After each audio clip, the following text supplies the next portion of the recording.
Hello and welcome again.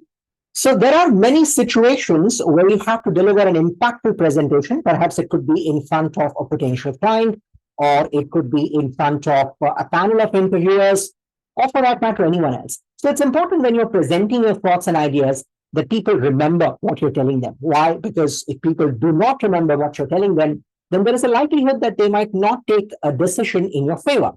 And that defeats the whole idea of delivering your presentation. So, what is it that we can do to ensure that our presentation is impactful? People remember it so that the result is in our favor. So, in order to do that effectively, there is a simple framework that you all can leverage upon, and it's called the pyramid model of structured communication. First and foremost, why is it called a pyramid? Because it's like a triangular model, and we'll see more about this model as we talk. Second is it emphasizes on what is called as structured communication. Now, let's say if I ask you to deliver a talk on your achievements, or for that matter, I ask you to explain why should I work with your organization, you will tell me a lot of things, but there is a possibility that the flow of content may not be structured. That is, there is no logical connect and coherence to the points that you're sharing with me, which means I forget about it, or I might not be able to make complete sense out of it. Now, you don't want that to happen. Therefore, you use the pyramid structure. So the pyramid model or the pyramid structure is credited to a person called Barbara Minto, who started with the McKinsey firm. And during her stint at the McKinsey firm, she came up with this wonderful concept called as the pyramid model of structured communication. Therefore, because it was her who came up with this concept, it is also called as the Minto model of structured communication. And rightly so, because it just simplifies your whole process of communicating your thoughts and ideas in a structured format. So let's understand the dynamics of the pyramid model. So if you look at this particular model, take a few moments to digest how the model flows from top to bottom. We always start with what is called as the objective or the solution in mind.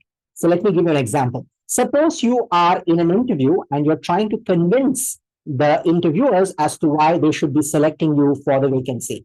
So you always start by saying, I'm here to tell you why I believe I'm the right candidate for this position. So you're actually starting with the result or the conclusion in mind. So that's the objective that you're wanting to achieve.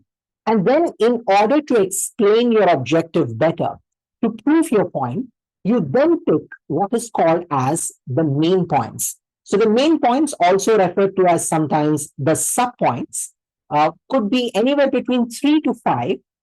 And these points help you further explain the objective of your presentation. Now, why do we pick 3 to 5 points? Why not less than 3? Why not more than 5? And there is a reason for that, because if you pick less than 3 points, it's too little content for you to share, right? But at the same time, if you speak more than 5 points, the problem is people won't remember. And therefore, you want to strike a balance between both content in terms of quality and quantity. So 3 points is something which is considered to be okay. However, depending on your topic, you can go for 4 or even 5 points. So once you pick the main points, then comes a very critical part wherein you now have to explain each of these main points in further depth. And while you're explaining these points, you have to use what is called as data, benefit, and example. What is data, benefit, and example? So any main point that you're using to prove your topic, you got to use data, which is any form of numerical information, so that you are able to convince the other person. It lends credibility to the points that you're making. Benefit is the benefit from the perspective of the listener. For example, in an interview, the benefit that you're talking about is benefit for the organization that is going to give you a job. Whereas if you are in front of potential clients, then the benefit is from the client perspective. So the benefit is always from the perspective of the spectators, the audience, people who are listening into your presentation. And then finally, you're using an example. Why an example? Because an example tells that, look, whatever I'm sharing with you, I'm not just talking in thin air. This is something which has actually happened. And there is an example for that. So that also further enhances the points that you're sharing. It makes it more believable, and it also lends further credibility to your presentation. So for each of the main points, you repeat data benefit example. Then you go to the next main point, data benefit example. And then you go to the final point again, data benefit example.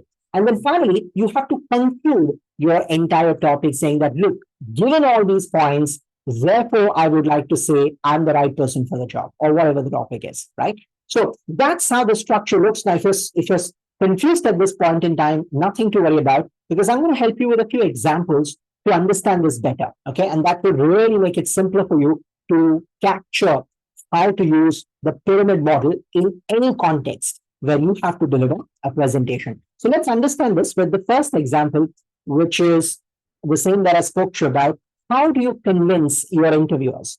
Okay. So let's say, for example, you are in a job interview and you want to use the pyramid model. You'll start by saying something like this. Good morning, everyone. I'm here today to tell you why I believe I'm the right person for this job, or why I believe I'm the ideal candidate for this job. So you're done with your objective right at the outset.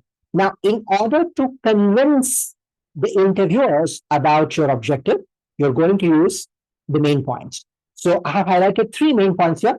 So I'm going to give you 3 reasons why I believe I'm the right candidate. Number 1 is my qualification. Number 2 are my skill sets. Number 3 is my experience. Now, for each of this, we will talk about data benefit example. So let me begin with my qualification. So throughout my career, right from my school days to my post-graduation, I have always scored more than 70% in all my examinations. So more than 70% becomes the data in conjunction to the point qualification, right? So it could be an approximate figure as well. It need not be a specific number. What is important is it has data which emphasizes on the main point that you're sharing. So 70% becomes the data. Benefit. So the benefit that you therefore have is you would have someone who is academically proven his credentials and will continue to do so in the future. So that's the benefit from the point of view of the interviewers or the organization that is likely to hire you. And an example of that is that even last year in my previous organization, I attended a 6 Sigma Black Belt training, and even there I scored 93%. And that goes to prove that academically I have done an amazing job, right? So that's an example for the listener. Now, once you've done the data benefit example for the first main point, you then move on to the next point. So you say, now let me move on to the next point, which is skills. So amongst several skills that I possess 2 very important skills, which I believe will be extremely critical in the context of the job. Number 1 is communication. Number 2 is decision-making skills. So you're going to talk about 2 skills. Now, even if you talk about 2 or 3 or 4, whatever that number is, that could also in itself act like a small data point, right? So I'm going to talk about 2 skills that I possess, communication and decision-making. So what is the benefit? The benefit is you would have a person who's got decent communication ability and can also take decisions at the spur of the moment. So you'd have a guy who is a good combination of these 2 skill sets. An example of that is that recently, when my team leader was not working, or he was not at the workplace for personal reasons, I was given the responsibility of handling the team. And because I was good at communication and decision making, I could handle the team seamlessly without any problem. That goes to show that I've got enough skill sets. So everything is connected to the points skills. The third reason why I believe I'm the right candidate is because of my experience. So I have got 12 years of corporate work experience, out of which the last 4 years have been in exactly the profile that you're looking to offer at this particular stage. So 12 years of corporate experience, 4 years of relevant job experience, all of this becomes data, right?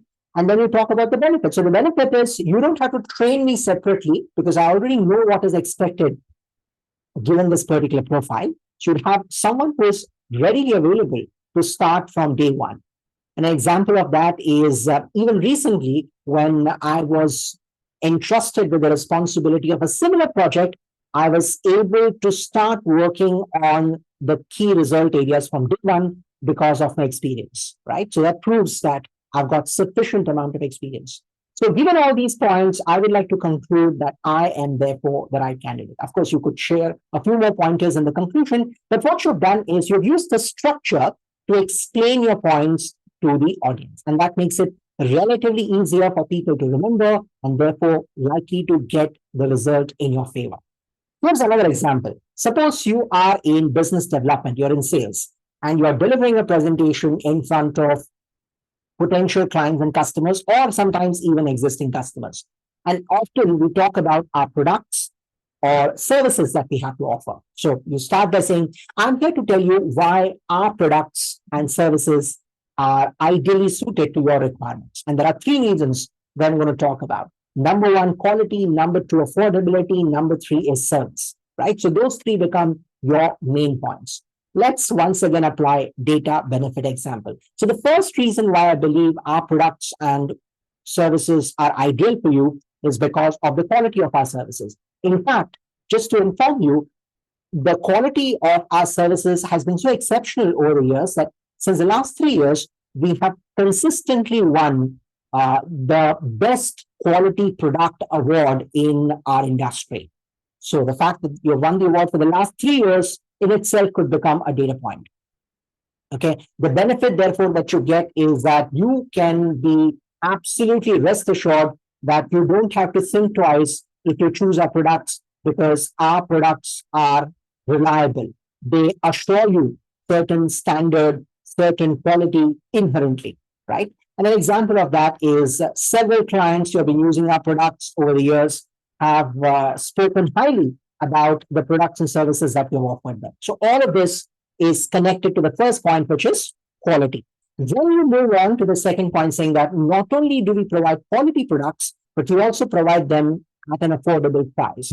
So a survey of our existing customers has revealed that around 79% of our existing customers not only find our products to be reliable, but they also find our products to be affordable. So the fact that 79% of customers have said that our products are affordable is in itself a data, right?